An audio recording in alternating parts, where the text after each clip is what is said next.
38 लोगों को अब तक जान गंवानी पड़ी है इस हादसे में और मरने वालों की तादाद और भी बढ़ सकती है, क्योंकि जिस तरह से ये विमान क्रैश हुआ उसमें किसी के भी बचे होने की संभावना बेहद कम है। जो लोग बचे हैं वो काफी उनकी हालत नाजुक बताई जा रही है। विमान लैंडिंग की दिशा को लेकर असमंजस थी सूत्रों के मुताबिक, ये भी आपको बता दें। और ये विमान जब हादसा हुआ, प्लेन क्रैश हुआ, हादसे से ठीक 10 सेकंड पहले का ये वीडियो है।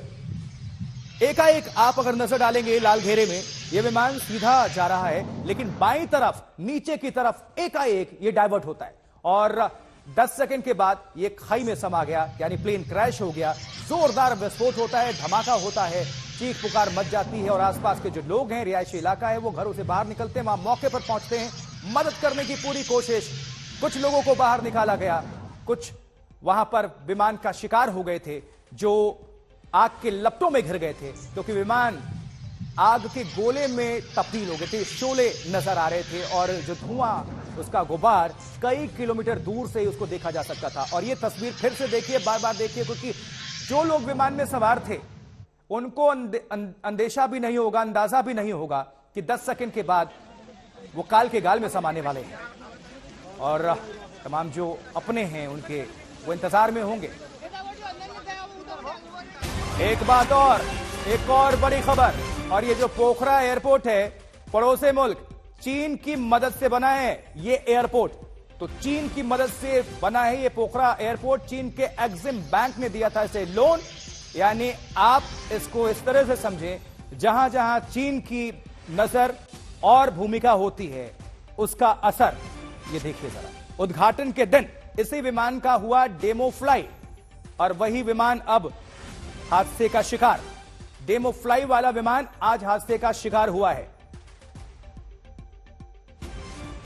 और हमारे साथ पंकज जैन, ये स्थानीय पत्रकार हैं, पंकज दास हैं, स्थानीय पत्रकार हैं। जब ये हादसा हुआ, पंकज आपसे हम जानना चाहेंगे, आंखों देखी और अब तक अपडेट क्या है, सरकार क्या कह रही है, जानकारी जरा दर्शकों को बताएं आप विस्तार से।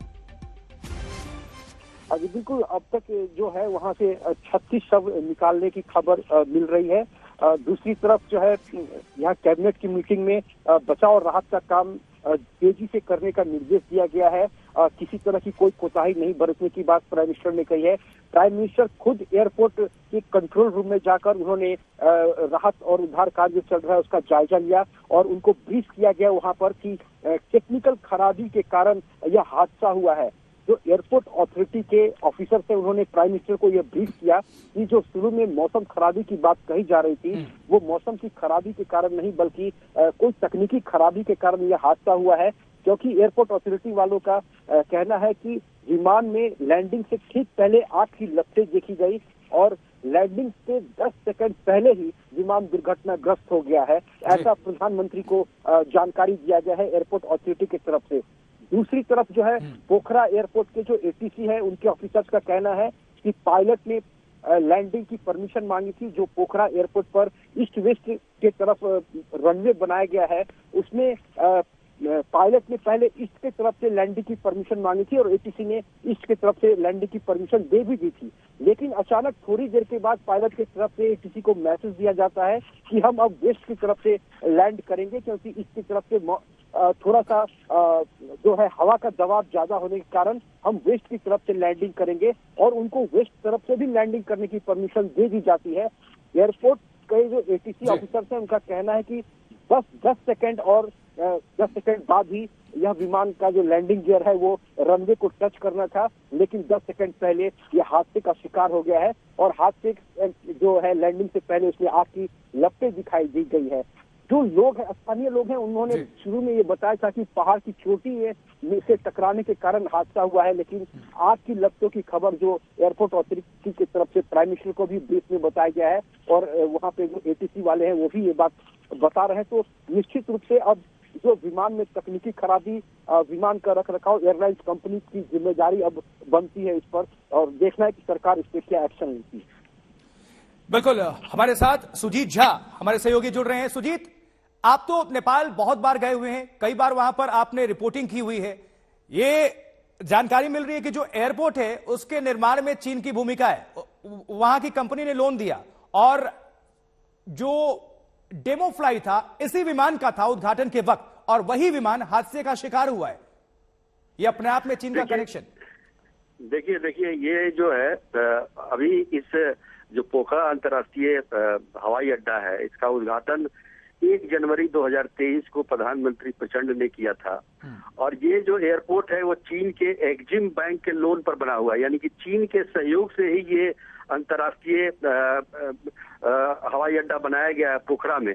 पोखरा में एक पुराना हवाई अड्डा भी है, लेकिन यहाँ ये नया हवाई अड्डा, इसी हवाई अड्डे पर, नए हवाई अड्डे पर इस विमान को उतरना था। उससे ठीक 10 सेकंड पहले ये दुर्घटना ग्रस्त हो जाता है। ये एक बात और समझने की आशुतोष इसमें कि जब ये एयरपोर्ट बन रहा था उस समय कई एक्सपर्ट ने इस बात को उठाया था कि जिस जगह पर ये एयरपोर्ट बनाया जा रहा है चाइना के सहयोग से, चीन के सहयोग से, वो कहीं ना कहीं तकनीकी तौर पर ठीक नहीं है। आसपास में काफी ऊंची ऊंची पहाड़ियां थी वहां पर, और कई लोगों ने इस पर आपत्ति जताई थी जो एक्सपर्ट थे। लेकिन इसके बावजूद ये चीन के सहयोग से ये अंतर्राष्ट्रीय हवाई अड्डा बना, और 1 जनवरी 2023 को प्रधानमंत्री प्रचंड ने इसका उद्घाटन किया। और सबसे बड़ी बात, उससे भी बड़ी बात यह है कि जिस विमान का जो विमान आज दुर्घटनाग्रस्त हो गया, वही विमान पहली बार वहां से उड़ान भी भरी थी, उसने डेमो फ्लाई किया था इसी विमान ने। आज देखिए, दुर्भाग्य देखिए कि आज उसी विमान का दुर्घटना हो जाता है। तो कुल मिलाकर जो एक ये हम ये कह सकते हैं, एक तो हमारे वैसे तो चीन, नेपाल भी जो है वो हम कह सकते हैं कि नेपाल में भी इस बात की मान्यता है, खासतौर पर जो खरमास का महीना होता है उसमें कोई शुभ काम नहीं किया जा सकता। तो इसमें अगर इसमें ये उद्घाटन हुआ है तो इस बात को भी नेपाल के लोग इस बात को ही मानते हैं कि हो सकता है इसकी वजह से कुछ अशुभ हो गया हो। तो ये इतनी बड़ी दुर्घटना हाल के दिनों में मुझे लगता है कि नेपाल एयरलाइंस का सबसे बड़ी दुर्घटना है ये।